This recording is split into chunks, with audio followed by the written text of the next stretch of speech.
just receiving word of a massive trade in the NBA. The Lakers have traded Anthony Davis to the Dallas Mavericks in exchange for Luka Doncic in a 3-team deal. You can listen to that on SportsCenter later on tonight with Kevin Connors and Amina Smith after this. You gotta be kidding me! You gotta, oh my.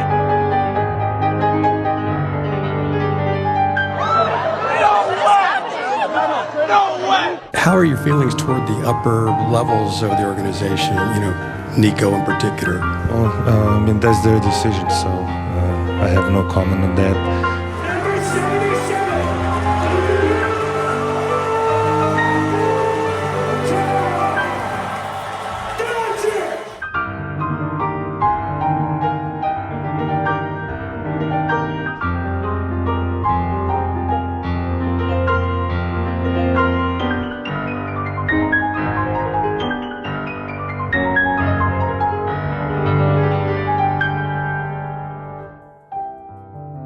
Why shouldn't you be fired? Well, one, I think I've done a really good job here, and I don't think I can be judged by the injuries this year. The Minnesota Timberwolves beat the Lakers 103-96 and take the series in 5. Good luck, everyone. The 14th pick in the 2025 NBA Draft, the San Antonio Spurs, the Atlanta Hawks, the Chicago Bulls, the Portland Trail Blazers. That means Dallas has moved inside the top 4. The Mavericks have never won the lottery. The Houston Rockets, the Toronto Raptors, the Brooklyn Nets, the New Orleans Pelicans, the Washington Wizards, the Utah Jazz, the Charlotte Hornets. Picking third will be the Philadelphia 76ers. The second pick will be made by the San Antonio Spurs, and that means that the number 1 pick in the 2025 NBA Draft goes to the Dallas Mavericks. Pick will be made by the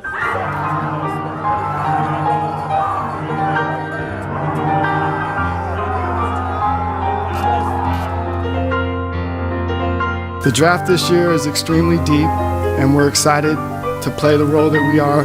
We'll see where we go after the draft lottery, but we know we're going to get a really good player.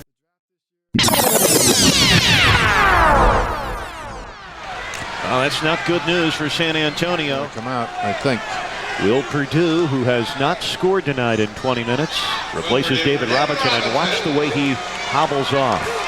The year is 1996, and the championship contending San Antonio Spurs, fresh off of a 2-seed second-round exit the year prior, had just lost their all-star right before the all-star break in David Robinson. This would propel the team to a massive losing streak amidst a championship window, finishing the season out 20-62 and earning the third best odds at the number 1 pick and generational senior power forward out of Wake Forest by the name of the Big Fundamental, better known today as Tim Duncan. This would propel the Spurs to the top of the league yet again, in which they would win the title in year 2 with this core and go on to sparking one of the most historic dynasties in the sport of basketball, winning 5 championships and never falling below a total of 50 wins for each and every season of Tim Duncan's career. Now, many have claimed that if David Robinson hadn't got injured, we would have never witnessed the legacies of guys like Greg Popovich or the Spurs or Tim Duncan. The league would have been forever different if this generational talent hadn't landed in the hands of a championship team during an injury year. When we apply that logic to 2025, it pretty much remains stagnant. NBA history is banking on the team that lands Cooper Flagg, and we knew things were about to get serious when we saw that championship teams dealing with injury weren't only amongst the top 14 in the lottery, they were in the top 3. And the team that won, they were coming off of the worst trade in the history of basketball that killed an entire fan base. But within a matter of seconds, after just a little bit of luck,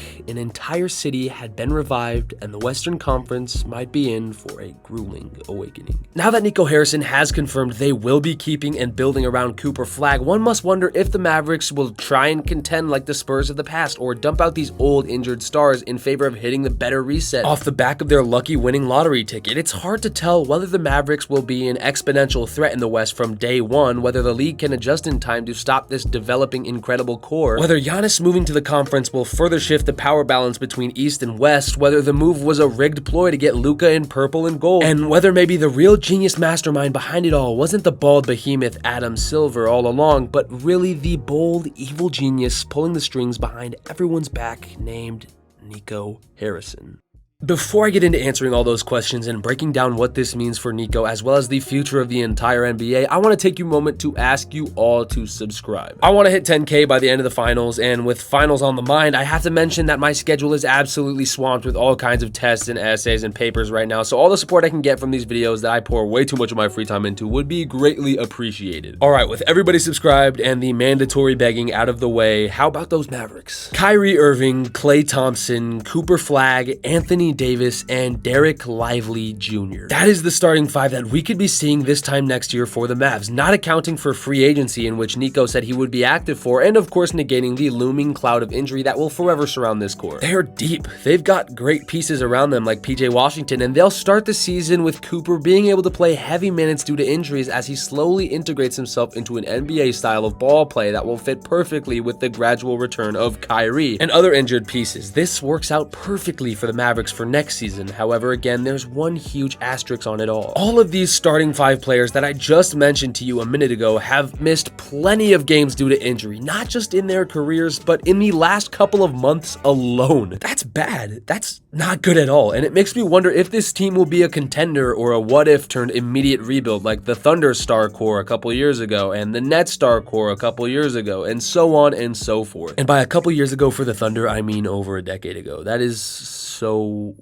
weird. How is that already a decade ago? That's the worst outcome, but for the best outcome, damn, the future looks bright for Dallas. If Cooper lives up to a fraction of the hype, Kyrie comes back at the same level he was playing at, and AD continues to play AD basketball, we might witness a rookie Cooper Flagg take home his first ring before legends like CP3 and Russ have even sniffed a finals court. I mean, it all just feels too perfect and so unfair to the point where I haven't seen anyone talk about the situation as if it were real, as if it were legit and real luck. All I've heard are people calling the league and lottery rigged, people pointing to the near impossible odds of more than 5 teams since the lottery's inception winning it with sub 5% odds, the Adelman's ownership planning on getting the team to Las Vegas, all of these conspiracies being used to explain away an inconceivable blunder from Nico Harrison, that being the betrayal of Luka Doncic. But I want you to imagine for just a second this is all 100% legit, that the story the NBA is telling us is utterly true and no conspiracy or profit behind the scenes work is happening at all. I want you to take that into account and just look at Nico Harrison in a vacuum. Let's play pretend for a second. Of course, it's easy to get mad at the guy. He just threw away a player who should have been the MVP and took them to the first of what seemed like many NBA finals. But when you look at it from his perspective, what Nico Harrison saw was a team that he didn't think could win a championship long term in an ultra competitive Western Conference with a complacent star like Luka Doncic, who I'm not saying he's complacent, but these are Nico Harrison's words. And say Luka doesn't get traded, then we would have to sit back and watch as Kyrie gets injured, as Luka and his Mavericks sitting barely above 500 fall out of the playoffs, or have the honor of losing round 1. This would land them around the 12th pick in the most realistic scenario imaginable, meaning that this team is back to the start with an aging Kyrie and a dwindling championship window, whilst the Thunder continue to get better. The Nuggets continue to pour everything into the best player in the world, the Timberwolves just keep winning, and guys like Curry and LeBron are proving that they aren't out for the count yet in the Western Conference. This isn't a team that's winning a championship in the near future with a competitive conference like this one. This is a team that will continue to struggle to fit pieces around Luka with the second apron and new CBA taking effect rapidly, especially when we've witnessed how hard it is to adjust to a Luka Doncic offense. And that's not a shot at the Lakers or Luka. Luka plays around the lob and the Lakers still need a center. And Luka is still one of the best playoff risers despite what he showed this year. But even with the increasingly slim possibility that operating around Luka Doncic has a winning championship later down the line, I don't think it's completely crazy to imagine a world where Nico Harrison says, look, best case scenario from dropping him to get AD is a top 5 player in basketball, Anthony Davis, Davis, plays like a top 5 player in basketball, Anthony Davis, and continues to be the known playoff riser he is next to a team that just went to the finals. Kyrie returns to a true ball-dominant point guard, and this team is guaranteed another deep run, potentially a championship. However, the worst-case scenario, the most injury-prone star in basketball gets injured yet again, and this team, who has proven they cannot win without star power, fizzles out, resulting in another incredible talent being dumped onto a roster that is in need of depth. This draft class is one of the best in recent memory, and the Mavs have a history of selecting hit after hit after hit, selecting young talent that can integrate into the team and make an impact in a finals matchup immediately. Nico is completely right to assume that losing out will bring another viable piece. Even before the lottery, he said everything was somehow still according to plan. The draft this year is extremely deep,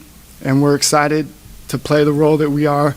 We'll see where we go after the draft lottery, but we know we're going to get a really good player. And that's because he didn't plan on winning year one. He didn't plan on building around Anthony Davis right then at the trade deadline. He was talking about getting active in free agency and contending next year, and now he can do that regardless of if Anthony Davis stayed healthy or if he got injured. This man is low-key a genius. And now, with just a little bit of luck, they can forget about making it work in a stacked West because they've gotten another generational talent gift-wrapped at their doorstep. Sure, maybe we can chalk it up to being rigged, to Adam Silver trading Luka to the Lakers for Cooper Flag, or that the ownership is trying to go to Vegas, or we can just swallow our pride and admit that maybe we were all wrong about Nico Harrison. Maybe he's not as bad at the professional job that he was hired for as we all had presumed. Or maybe he just got bailed out after making the worst trade in the history of sports. Either way, subscribe, it's free.